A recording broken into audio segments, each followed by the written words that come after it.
I got into content creation, and then I took a video and it blew up. That was like my stepping stone to content creation. Wow. Like, and it was like so crazy because those other times I used to talk to about my friends when I was back in high school. Yeah. Like when I finished high school, I want to get into content creation, and then just one video blew up, and that was my stepping stone. And I was like, wow, this is actually beautiful. Right? I think you express yourself to the fullest point when you're writing than when you're public speaking. Is it? Yes, because I think when you're public speaking, you restrict yourself. When you're writing, you write everything down. Yeah. And of course, here on VMC Talk, we've got the nice things for you. We don't just talk about an industry, a platform, without actually bringing the experts, the people who are doing it. And right now, we are taking crowns and calling in.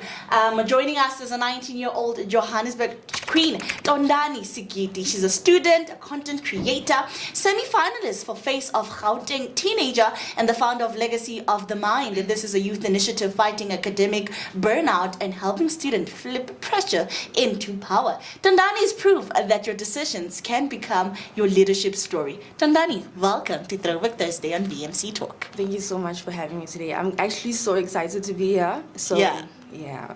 Sure. So how are you? Let's start things off. How are you doing? I'm well. I'm quite a bit nervous. Yeah. But I think as we progress... Yeah, you'll be... Yeah. Did we actually have a game? Yeah, we have. Should we start with it so that she's calm? Yeah. Okay. Should we start with the game? Yes. So that you're... Definitely. Okay, Linda, can you please facilitate that for us? So the game is this or that. Okay. You choose one between the two. Okay. And there's no like, I want... In between. Okay. Ne?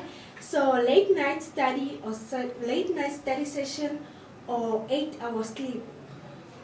That's actually quite a difficult one because I think both are important. But because I can't choose in between, I would say 8 hours sleep. Okay, crown or impact? Definitely impact. I think the crown and the title just comes with what your passion or your purpose. It comes with your purpose. So I think impact is definitely more important than the crown, but you can use the crown to drive your purpose. Yes. Sure. Okay, textbooks or YouTube tutorials? YouTube tutorials, definitely. Stage confidence or behind the scenes leader? Behind the scenes leader, I think so. Like, I think not everyone has to see that you're a leader, but if you can be a leader behind the scenes, that's also quite important. Yes. You came prepared, okay? Coffee or water?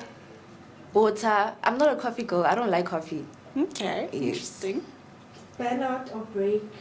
Break. Definitely break. Without a doubt. Without a doubt. Okay, these ones are the quick ones. Okay. Instagram Reels or TikTok? Instagram Reels. I find Instagram Reels more educational than TikTok. Yes. TikTok is like brain rot. So much, a lot of brain rot. You don't really gain anything like educational or that stimulates your brain, basically. Yeah. So I really prefer Instagram Reels. Okay, public speaking or writing? I like both. So because I do both and I like both.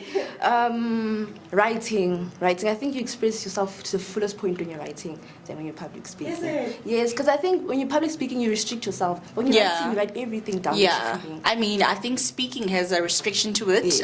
You look at your audience, the response and everything. Yes. So you literally, there's certain boundaries to speaking. You can't just say anything. But you're writing. No one has to read it. So you can be free. You know, I think I was just telling my colleagues the other day, I said, journaling over speaking any day. Any day. Like other people, you know, when you tell a side of a story, when you're telling it, you're omitting some things, you know?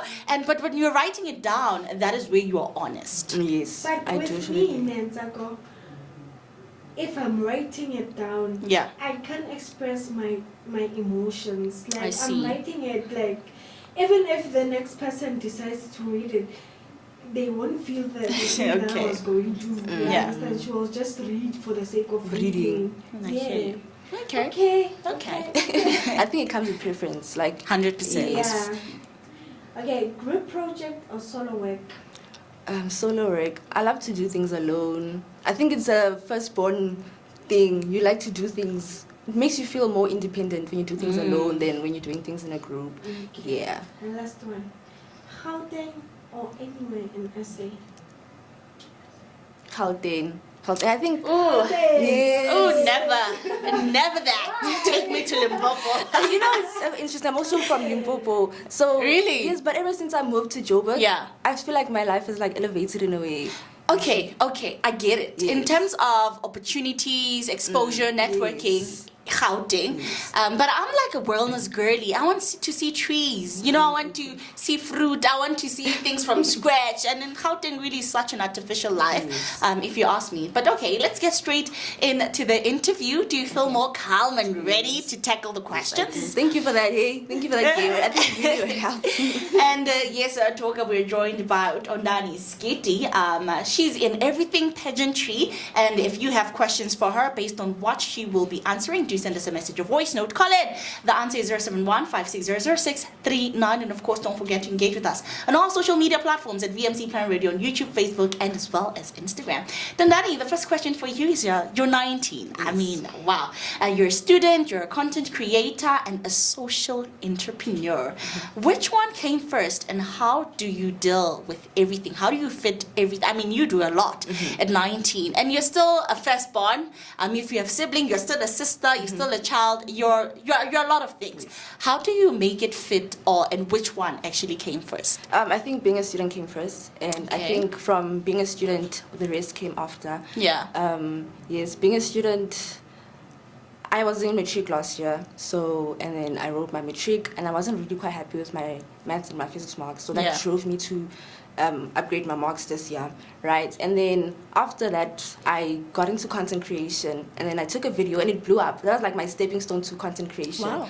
Like, and it was like so crazy because those other times I used to talk to about my friends when I was back in high school. Yeah. Like when I finished high school, I want to get into content creation, and then just one video blew up, and that was my stepping stone. And I was like, wow, this is actually beautiful, you know. And then I think student, and then content creation, and then social entrepreneur after that. But like, that's basically it, honestly.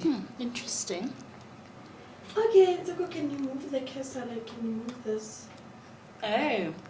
So my co-host can't see the questions. How selfish of me. How selfish of me. Okay, so the next question is, growing up in Johannesburg, what shaped the way you see leadership and purpose at such a young age?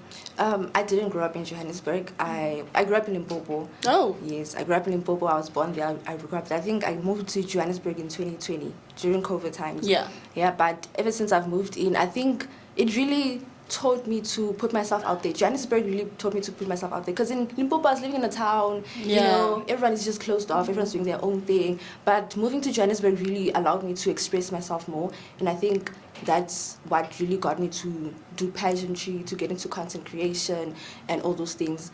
So genuinely growing up, seeing leadership, I think also the influence around you. A lot of people are doing things that are impactful to the society. So that also really inspired me, you see. So I think that's what I view leadership when I came to, or how I viewed a leadership rather, when I came to Johannesburg. Yeah.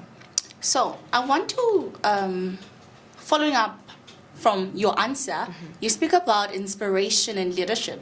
Who is one leader that inspires you, and why that particular person? One leader that inspires me. You know, there was a time where I thought about this question. I genuinely don't have anybody that really inspires me, because I like to do my own thing from like originality, you see. But like, I would say I'm inspired by what God calls me to do. I would say that.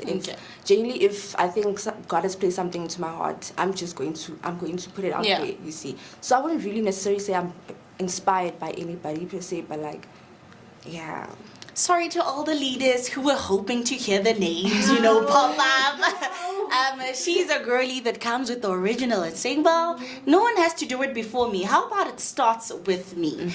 And as a team, as a semi-finalist for the Face of Gauteng Teenager, what made you decide to enter pageantry? It started in high school. I've told this story before. My school hosted a Mr. and Miss President. I was in President High School, and unfortunately I couldn't enter because of the workload academically. So and I was already doing sports as well, so I didn't want to like overwhelm myself with another thing, being pageantry. And then my friend Primrose, she inspired me to do it after high school, and directly after high school, and knowing that I'm upgrading, I think I had free time as well with that as well. And then I was like, you know what, let me do something that's like a bit out of my comfort zone. And I joined pageantry. I did my research on it. I'm like, okay, this is something that aligns with what I want to do. Because also from birth, I wanted to be like a model. Everyone asked me what I wanted to do when I grew up, I'd say I wanted to be a model. And I was like, why not be a model with purpose? With a purpose. Like, I want to be a model who like wants to put an awareness out there that I think is not spoken about enough, which is mental health stemming from academics. Because a lot of people talk about mental health, but not really where it actually stems from. Yeah. And one of the things being academic pressure. And I think that's one of the things that's not spoken about enough, is how like students feel so pressured to meet the expectations from everyone else. Even ourselves, we put certain expectations for ourselves, and it really does drain you mentally, and it affects your mental health. And I think also that's something where I've really also experienced myself, which I think is so easy for me to talk about, because it's also my story, you see. So talking about this thing, it really does feels like home. It's it's like fighting for a version of myself I couldn't fight for back then. Yeah. You see. So I think, that's what I could say really. Sure. I love that it started with her. And actually, Linda and I were bickering. It was tug of war. I don't know who won. No one won. We never win here. I was about to win. Yeah, we never win here. We just let it be. But we're bickering about pageantry now being a brains game, right? If I could call it. It's not a game. I'm struggling with the word. Competition. Yeah, yes, competition. I think competition is because it's not a game. It brings impact, We're speaking about how now politics are involved, mental health is involved. We spoke about the likes of Shudu. She is an advocate for mental wellness. We spoke about the likes of Ukawe, our current one. She's also an advocate for speech therapy, so on and so forth. And Lindima's question was, why should all those things come to pageantry? Because pageantry then was about beauty, your hair, your figure, how you look, how tall you are, how gracefully you walk. But now it's about politics, and they don't really care about the beauty anymore. What is your take on that? Do you think it's fair that, I think pageantry initially started as beauty, and now they've brought politics into it. If I can't answer a political party, or if I say ANC must fall, I'm cancelled, What is your take on that? Do you think it's fair that now pageantry has to do more with awareness and advocacy than real beauty? Honestly, I feel 50-50 about it, because I think it is important to put beauty in it, but also put a sense of internal intelligence, or how you view things internally. Okay. Because I feel like a lot of times you are beauty is disguised. You can be beautiful, but on the inside you're not as beautiful. 100%. So I think when you're beautiful, but you can also express that from internally, I think that's beautiful as well. So I think it's 50-50. I also don't agree with how they've fully put politics into it and everything, the interview part, or the Q&A part rather, where they put politics, like you said. I think that's also a bit quite unfair, because if you can't answer a question on politics about pageantry really has nothing to do with politics. Really? Yes. So I do agree with what you're saying. Yeah. But I think maybe the way they structure the Q&A questions rather, how do you view certain things internally with your beauty?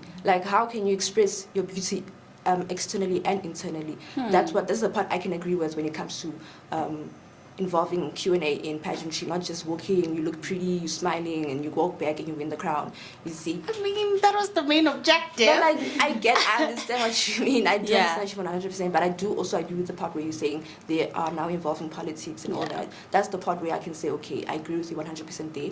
Maybe if they structured the questions differently, that would be better. Yes. So, Tondani, if you were to choose between the now and the then, now, which one would you choose? Pageantry, when it comes to pageantry? Yes. Now. Thank you. I think we've settled it. Look, me and you are friends from now on, because I think I've just won an argument over my co-host saying the pageantry now is so better.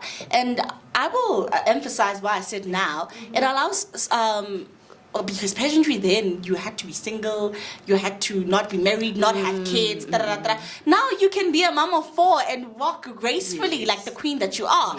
Age restrictions then were 18 to 28. But what if I discovered this and I'm 30? Is it now too late for me? So that is why I'm saying the now. We actually have our Mrs. SA instead of just Miss. You know, I think it's fair. Working moms still want to be seen and heard and feel confident. I'm gay. Are you ready for the questions from the people? Yes. Because they are asking, of course. They were excited. We've been telling them we have a guest from the hour of 9 till now. And we have a message from Unaledi. Unaledi says, hi, Toga. Tondani, she's 16-year-old from Soweto. Tondani, I'm in matric and I feel burnt out every single day. Legacy of the mind sounds amazing. What's one thing you tell students who feel like giving up before examinations? I think you need to take it one step at a time. Yes. Hi, Naledi. I think the most important thing for you to do is take it one step at a time and just, be patient with yourself, really, and don't procrastinate. I think when you wait for things to happen last minute, it does tend to pressure you to work 10 times more than you would have worked if you had taken things in parts, 100%. In steps. Yes. So I also think that also does play a role in whether you feel overwhelmed when in matric, especially matric. Matric is a very, very hectic year. It's a very hectic year. And speaking from experience, I think the one thing I would have done differently is not procrastinated. I think if I had done things earlier or as soon as I got them, I think that would have really let things be easier for me. Because I think, I can't really blame anyone for where I am right now, you see. So I do really think, I think the one thing I can advise Nandedi is to take it one step at a time and don't allow yourself to procrastinate or wait to do things at the very, very last minute. Yeah. Sure. And then we have Utabo. I'm looking at the age gap. Those people are so they are so motivated. Like old and they're doing this much. Yeah. So it says, hey Tondani, I'm in university and I failed in module last year. I thought my life was over. How did you turn an educational detour into leadership instead of shame? Wow, beautiful. That is such a beautiful question. I love that question so much. Okay, so Tabo, for me, I think it was a matter of resilience. I was devastated, honestly. I was devastated because I knew the life I wanted to have for myself. 100%. For me, it was like after high school, straight to varsity. So when I realized that, oh my goodness, I'm gonna have to upgrade, I was like, I was so devastated. But I think when you channel that energy into something bigger, like what I'm doing right now, I think it really does help you overcome this thing that you're going through. So. Failure is not the end of the world. Like, yes, he did not fail. He said he almost did, but I think, like I said with my lady, take your time, do things at a very good time as well. Genuinely, I don't know. I think resilience, it's really about resilience. Don't give up. Genuinely, don't give up. I think also because we're at such a young age, there's always time to do better, 100%. Always time to improve. So giving up is actually not an option. It's really not an option. And also looking back at my life, like as devastated as I was in the beginning of the year, the way my life has turned out right now, I wouldn't have had it any other way. Oh, wow. Like, I opened myself up to things I would have never opened myself up to if I had gone to university. Not saying that I shouldn't have gone to university or I shouldn't have worked hard enough. But this also works. Yes, exactly. Yeah. It's not the end of the world. Like, as much as I also thought it was the end of the world, just like Tabo thought it was the end of the world. It wasn't the end of the world. This is so genuinely, I think, be graceful to yourself. Like, don't be too hard on yourself. These things do happen. It's the way of working around them. Yeah. So I do think it's important to be patient with yourself. Allow yourself to heal from this as well. Take a step at a time, and you're gonna be good. You're gonna be 100%. Good. Yes. I think from what you've said, you speak about grace. Be graceful with yourself and don't let this detour feel like it's the end of the road. Where do you think the biggest error is? It is our parents not preparing us for life uncertainties? Is it the schools? You remember when we had career day, everyone is coming, be a doctor, be a lawyer, but no one really says you can be an entrepreneur or a pageantry, or no one really thinks outside of university. No one really, this thing of degrading TVET colleges, private institutions. It's always, if you don't get on to UJ, TVET, then you haven't really made it in life. Yes. Where do you think the error lies? Is it the school, bringing doctors and lawyers only, or is it our parents not preparing us for the realist life? I mean, it's, yeah. I wouldn't really put a blame to anybody because I think you can do your own thing. Like if you set your mind to Yeah. it, you go and do your own thing. And I also think our generation, they also lack of like motivation and discipline. Like I think a lot of us are motivated, but we lack the discipline part of it. 100%. Like you're not disciplined enough to actually do what you Yeah. want to do. But you're motivated. You motivate, but motivation is not enough. It's not motivation enough. alone is not enough. You have to be disciplined enough. It's a feeling. Exactly. What happens when it's not there? Exactly. It's like dreaming you want to be a millionaire, but you're not doing anything to get there. 100%. You see. So I do think you can't really like put a blame on anyone because if you really wanted to do it, you would do it, and you would. But I also do think when people like your parents or schools, they do tell you that there's only one route out of Yeah. to life. That's not which fair. is school, university, but there's so many different routes. Yes, other routes are not for other people, but school as well is not for everybody. I'm not Yeah. saying don't pursue school, guys. Go to Go to school. Go to school. Go to school. Go to school. But I do think there is a kind of pressure that comes from outside people to tell you Yeah. that, okay, this is a one-way route. You have to do this, you have to get here, you have to... that's what I think. I think outside influence does play a role in the pressure you also put on yourself when it comes to where you want to be in life.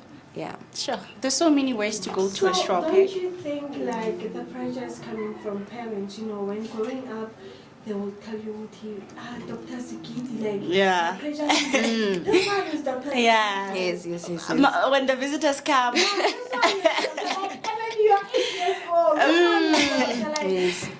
that time you're not even a genius. No, but like I also think that was the thing for me as well. I like when I was young, I wanted to be like a doctor. I wanted to get into health science field. Actually, Yes. not us making an example about doctor, and we're actually sitting with an aspiring doctor. Yes, I wanted to be a doctor. Not really a doctor. I wanted to be a cardiologist. It is a doctor. I wanted to be a cardiologist, and I chose maths and physics because I wanted to do that. And then when I'm now looking back at it, I actually want to be like a corporate girly. I want to be a corporate girl. I know, right? You see, and I also that's the one thing I'm grateful for when I came to this gap year / upgrading season of my life, was that I was able to discover exactly what I want to do. 100%. Yes, and that is to be in the corporate world. I don't really want to be in scrubs and stuff. Yeah, you want to look cute every day, dress up for work. Exactly. And also in December, I worked almost as like I don't know what it was, but I worked with like numbers. It was almost like an accounting, right? And I was just like, oh my gosh, this is what I want to do. I think also working in December last year with this thing, I was like, okay, I really like this. I want to do this. I want to pursue this. Yeah, so I think, Sure. You know, Talker, the time right now is 59 minutes past the hour of 11, and unfortunately, we have reached the end. I know there were so many other questions, you know, so we would definitely love to have you for a part 2. I feel like there's so many questions that are left unanswered, you know, and of course, Talker, if you want her back, you have more questions, do send us a message, a voice note. The number is 071-560-0639. The time right now is top of the hour, 12, and unfortunately, that is all from me. This is Nzako, the lady with the information, the lady that might not know it all, but best believe she does know most of it. Catch us again tomorrow, 9 to 12.